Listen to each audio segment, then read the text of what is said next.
This makeover and I have some unfinished business. So in the last episode, I was on a mission to totally clean up and revamp this new garden space at the front of my home. I'm calling it a new space because prior to doing that major bedroom makeover where we put in a door that takes you to this area, like this wasn't a place that we hung out in. There wasn't much going on here. But now that this is an accessible little garden, it makes a lot of sense to make it a place that we can spend some time in.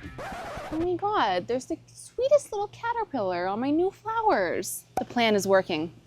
Which, speaking of, some of the things I've already crossed off my list were cleaning out the garden beds here. There was a lot of weeds and just things going on. And since then, I've planted all new local native wildflowers, which is so nice to see that the locals are already settling in. To help up the privacy factors of this little chill area, we put in a fence with a gate and a little stone walkway that leads to the gate. Now, what I did was source a bunch of flagstone and lay them down on top of the soil in a pattern that I liked, but this is not its final state, and this is not the final way that you should do flagstone. Now, of course, you can do whatever you want, but the goal for me is to be able to run a lawnmower over top of these stones, and right now, as they're sitting, they're a serious tripping hazard and a no-mow zone. Let's call it that. So the first big task I want to start with today is getting these settled in the soil a little better. And later on, we'll get to the outdoor decor. I cannot wait to bring in some patio furniture out here. No, I love the opportunity to do some good lighting. And most excitingly, I'm thinking outdoor movie zone, perhaps. But you'll have to stay tuned to see how that goes. So let's get started.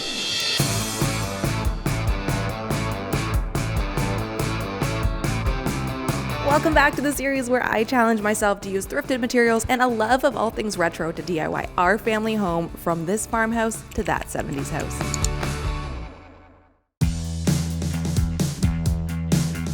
So jumping right into finishing off the flagstone, the process that I'm using to get these into the ground a little better involves two different types of shovels, a smaller, sharper one and a larger, flatter one. Leaving the piece in the ground where I want it, I'm using the smaller detail shovel to make cut lines, tracing all the way around the stone about an inch out. Then I can lift the stone out of the way and use my larger, flat shovel to scrape off the top inch of soil. Then I'm just using a combo of the shovel and my hands to move the dirt around and get this area as flat as possible. So now I can just bring that stone right back into place, and it's exactly where it was before, except this time it is flush with the rest of the ground. So you might be wondering why I'm going one stone at a time instead of simply just clearing out the whole area, digging it all out, and then bringing the stones back in. And the reason for this goes back to something I mentioned in the first episode, and that is that I want these stones to just really feel like they're a part of the environment instead of interrupting the nature out here. I don't mind if they shift over the seasons, and I certainly don't mind the gaps between the stones. I'm not going for like a solid interlocked, fully stoned out patio back here. And because we're going for that spaced out PC look, I want the grass to grow between these rocks. And if I clear cut all the grass, that means laying down grass seed and going through that whole process of growing the grass back again, which is a lot of work. So going stone by stone means I get to save that bit of grass that's already growing between the stones. And hopefully this means the whole patio will come back to life much faster.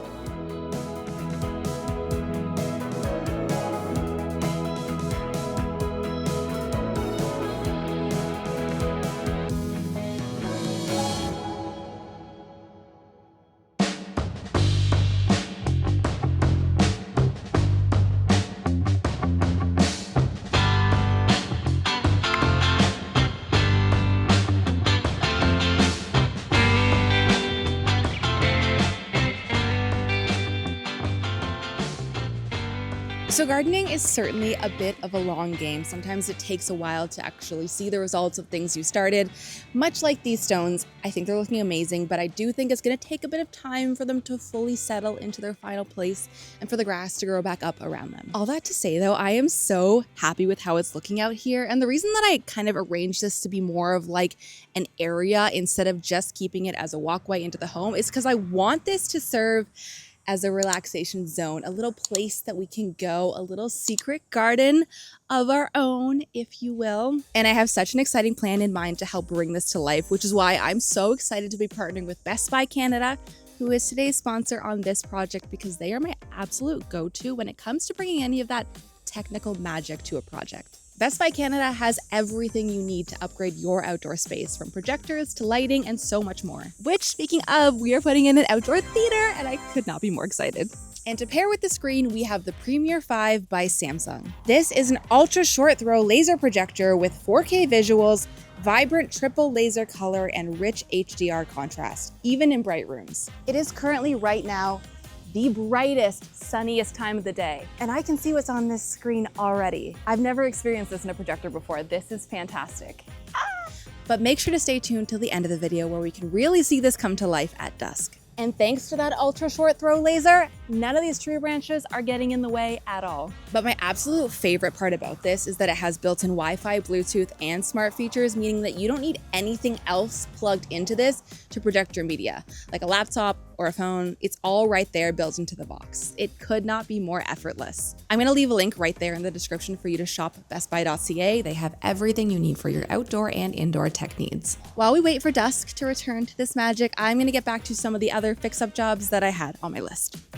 Starting off with the missing trim around the door. This required a quick trip to the hardware store to grab some more lumber.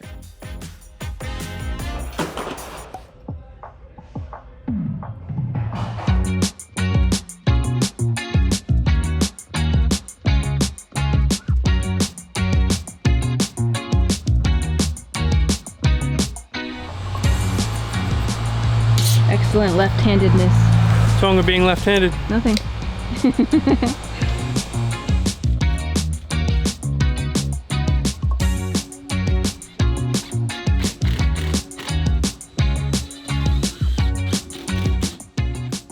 I can't believe what a difference that made. Like, it looks so much better instantly. It looks so grand. Like the door looks bigger now. Even though this is like fencing boards? Yeah, thank you. Looks great. Most sweaty. Me too. So that was pressure treated wood, the same stuff we used for the fence, but for the stairs, which I want to build out a little more, I splurged a tiny bit and I got us cedar. I did it for us. These are steps that I come to sit on quite often. I'm often barefoot out here, and I just feel like going with the natural wood will be better for that. Part of me believes in grounding and all of that, and stepping on chemically wood just doesn't feel like that's the move. I want to extend the steps out wider and also kind of fill in that strange gap that's underneath, which we'll talk about in a second. But let's get the tops of the stairs looking better first.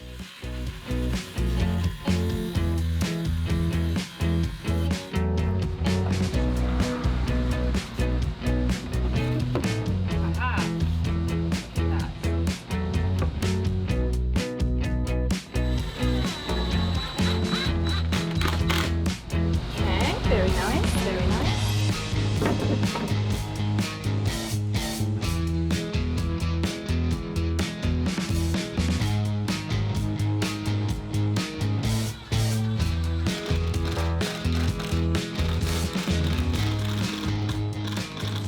Now underneath here is a window well that kind of leads into the basement, the very scary basement that we don't often talk about. Reasons why people might have or want to keep a window well is one, to let in light to a downstairs area. This is not a place we spend much time in. I don't need it to be well lit. There is a light bulb down there. Reason number two is a safety feature. If someone is living below ground, like in a bedroom and needs to escape in a fire, it's good to have that. We don't have anyone living down there other than the occasional mouse friend. He has other ways to escape, I'm sure, because he's found other ways to get in. So for both of those reasons, I don't need to keep this accessible, so I'm gonna cover it up. It's a bit of an eyesore. I feel like I'm gonna fall down there every time I come up these stairs, and it also just makes it obvious that the stairs aren't centered. So that is why I'm covering it up, and let's do that now.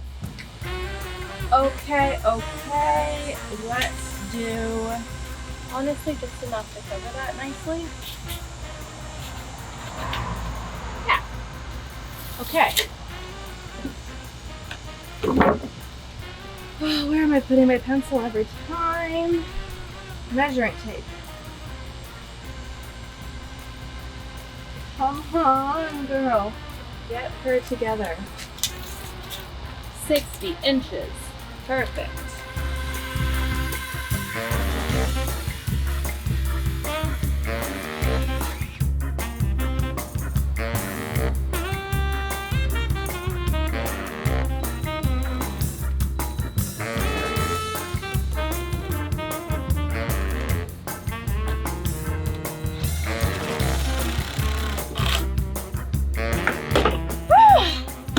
As a wise man once said, do it, lady.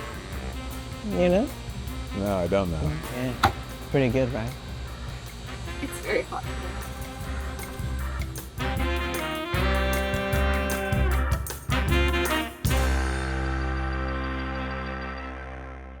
Good morning. I think today is finally the day I've been waiting for so long. The day to decorate. Or I guess, should I say, to furnish, perhaps? Of course, we have the steps, which I have mentioned are great for sitting on, but what would be better for sitting on than stairs? Chairs. And I have two. Let me grab them. They look so good in this space. Yeah, this was the move.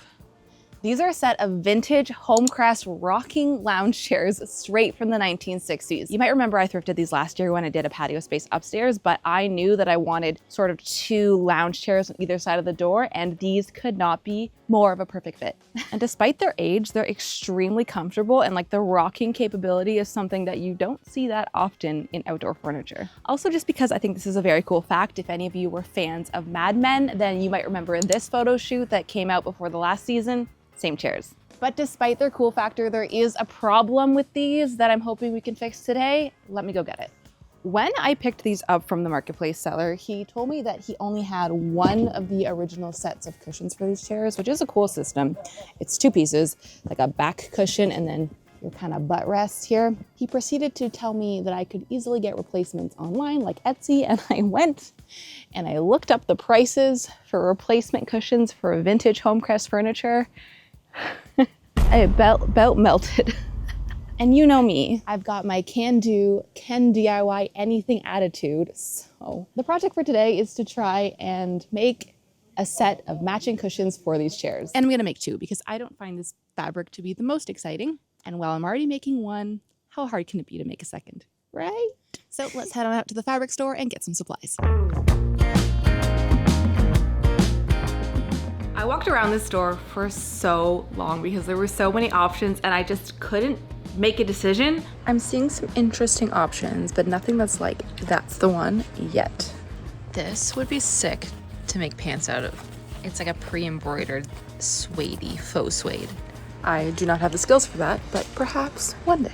I was so torn between a colorful and retro vibe or a more calm, nature-leaning color palette. And I don't know, the indecision paralysis just got me and we made a choice. So you guys can tell me what we think. So here's what I landed on. It is a dark navy and teal mixed with a bit of a golden beige, and it's a plaid print, and it's a super durable material, which is great because I think for cushions that get a lot of wear and tear, you want something a bit heavy duty. But I was concerned that this wasn't fun enough. So I grabbed these because the original seat cushion has some buttons going across the top, so I thought these fun, very bright blue buttons would be just the amount of whimsy we needed. I'm actually so grateful that I have one of the original cushions because I think what I'm gonna do is try and just dissect that, trace the pattern onto my new fabric, and reassemble it that way. This should hopefully be an easier go than coming up with the pattern from scratch, which is not something I'm very familiar with.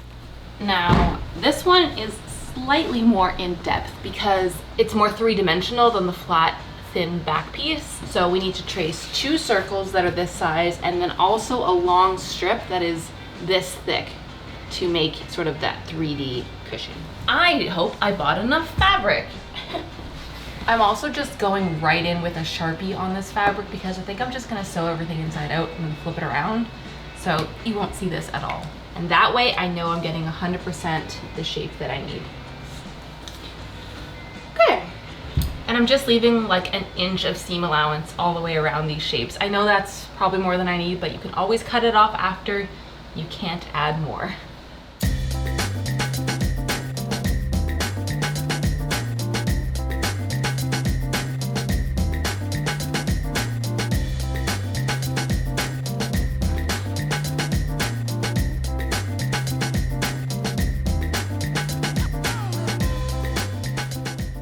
I'm using the original foam insert as a template to cut the shape for the new cushion. This foam was available to purchase in multiple different sizes at my local fabric store.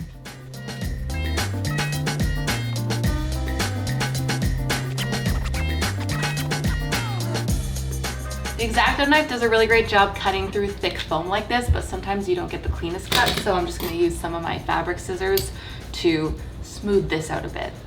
It really does feel like giving your Barbie a haircut. What a time. Okay, I'm gonna start by sewing the croissant back piece because I think this one will be fairly simple. And I'm simply just following that exact outline that I drew with my Sharpie with the sewing machine. I'm trying to make this as non-complicated as possible.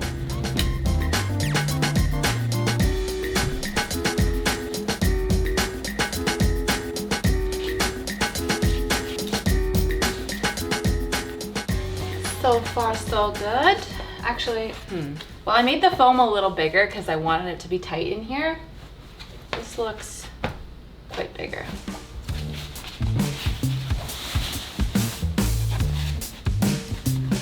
Okay, roll it in.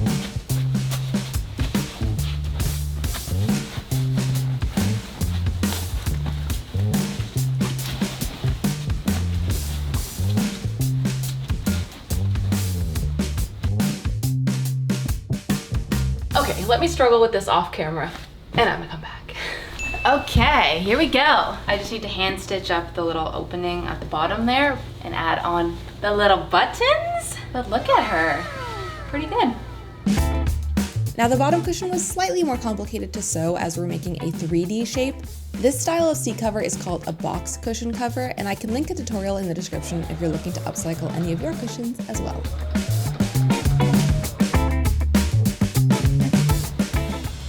Oh, huh.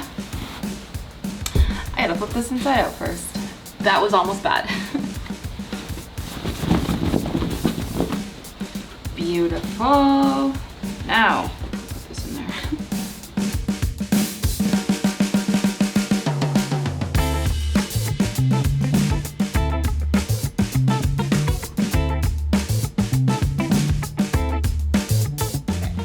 So I have buttons to add to the back piece. I've got 6 of these little blue ones that I'm gonna add on each one and just sort of space them out, sort of in a similar way to the original cushion. And I think this is going to make it look so cute. How does one do buttons? I think I know.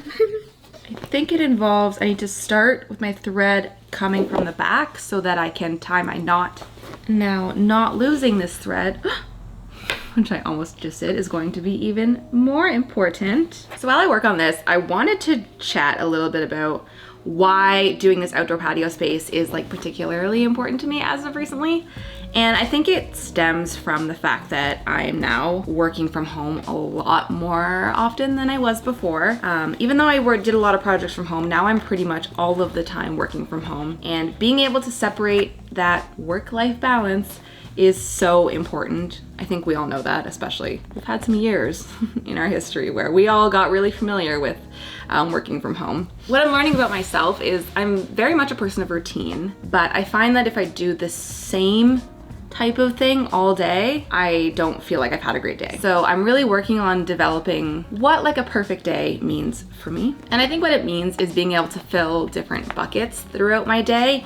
If I'm able to contribute to a bunch of little areas, that leads me feeling like I've had a good day. So for example, some areas might be spending some time outside in nature and getting some sunlight, contributing towards the house. So, you know, doing the dishes or cleaning up the property. And of course, one of those would be getting some actual work in for my job. So if I can make sure to prioritize getting things done in all of these little different areas, that's what for me leads me to feeling like I had a really good day at the end of the day. So by building out this little gardenscape right outside my bedroom, I'm trying to make it as easy for me to want to go out there and spend time out there, especially first thing in the morning. And this might seem silly or like obvious to you guys or something that you don't struggle with, but I would love to know if you're down to share. What are some of those things that you need to hit every day to have a really good day for you?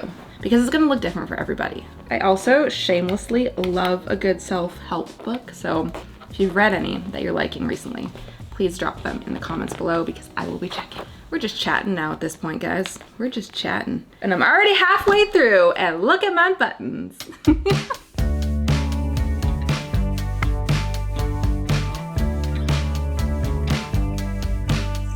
Good morning.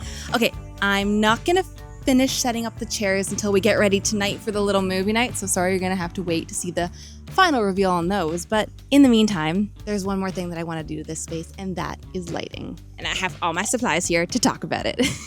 So I just went on a major deep dive learning all about landscape lighting, and this is why I say you're never too old to learn something new, because this was entirely new to me. I don't know how I've made it this long and never even heard of this system, but now that I know about it, I want to share it with you, because it's actually kind of brilliant, I think. So the whole thing starts with this transformer, which you hang off the side of your outdoor wall, and you plug it into a regular plug. And from this, you run a low voltage wire, which you can attach however many lights in whatever direction, in whatever length you want, to a degree. Of course, there are limits on how many lights and how long, but we don't need to get into the technicals. And the reason this system is the way that it is because this wire is super durable to the elements. It's good to be out in the water, in the snow, in the cold, in the hot. You can bury it underground. It's pretty much good to go. And the other reason it's great is because if you accidentally hit it or cut it when you're doing any sort of gardening, the low voltage means it's not going to cause you any harm. You will not get a shock. I say this all with the caveat that I'm not an electrician, and I can't guarantee your safety, but that's the idea behind this system. It's very safe and it's very durable.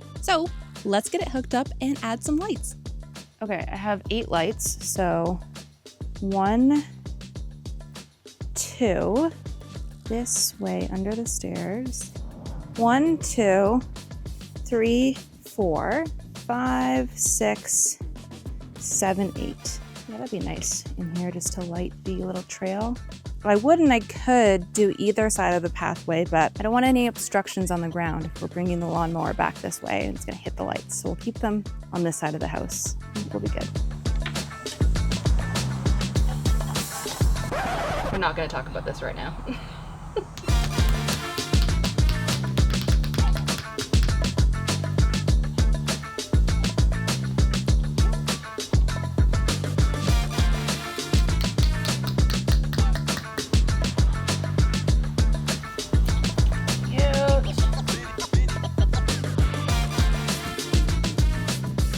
So the lights have all been hooked up, but I think we're gonna have to wait till it gets a little darker to see them in full effect. And for those wondering, these are the Viver low voltage landscape path lights, and I did get them from Best Buy Canada. I'll leave a link in the description below, and just a reminder that Best Buy Canada is the place to go if you're looking to upgrade your outdoor space. Okay, but we are not done with lighting yet because I still have one final thought.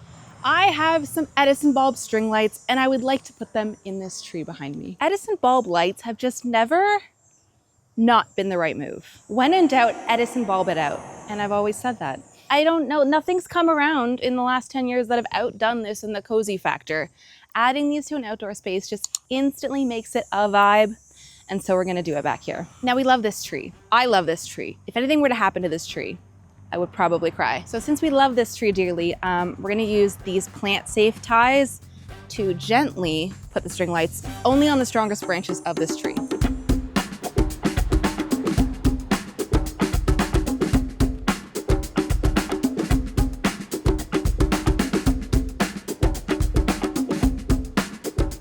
My biggest piece of advice for installing string lights like this, if your bulbs are glass, take all of the bulbs out, hang your cord, and then put the bulbs back in.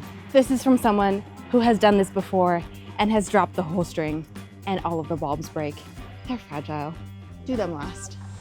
Okay, let's plug it in.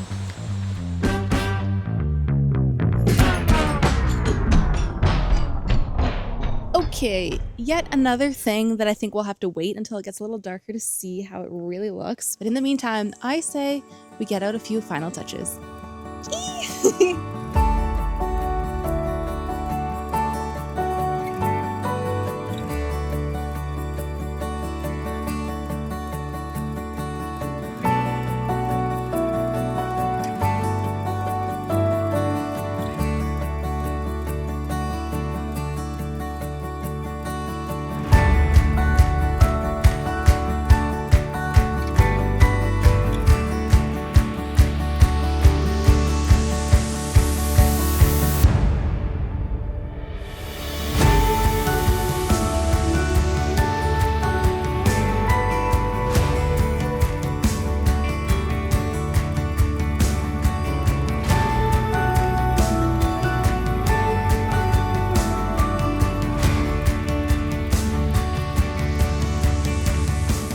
Well, friends, Thank you so much for joining me on this makeover journey. I know it's a bit of a different one for me doing an outdoor space, but I really enjoyed the challenge. It's so wild to think back on how this space was entirely unused before all of this, and now it's such a lovely little, I keep referring to it as my secret garden because I loved that book growing up, but it really does feel like my own secret garden out here at the front of the home. I still do consider this garden though in its infancy, and I'm so excited to see how it changes and grows because unlike an indoor room that is pretty stagnant until you decide to change it, this is an outdoor, living, breathing area that is totally gonna develop and grow on its own, independent of me. I can't wait to see this garden fill in and especially see what is hopefully my wildflower seeds that will bloom one day. I haven't done this in a while, but I hope you'll do me this little favor and subscribe to this channel if you've been enjoying the content recently. It is entirely free for you to do and takes 2 seconds of your time, if that. And I can't even tell you how much it means to us and how much it truly does help us be able to keep making this content for you week after week. Which, speaking of content, I have a movie night to get to, so I'm gonna leave you here with a big thank you, and I will see you in the next one. Bye, guys.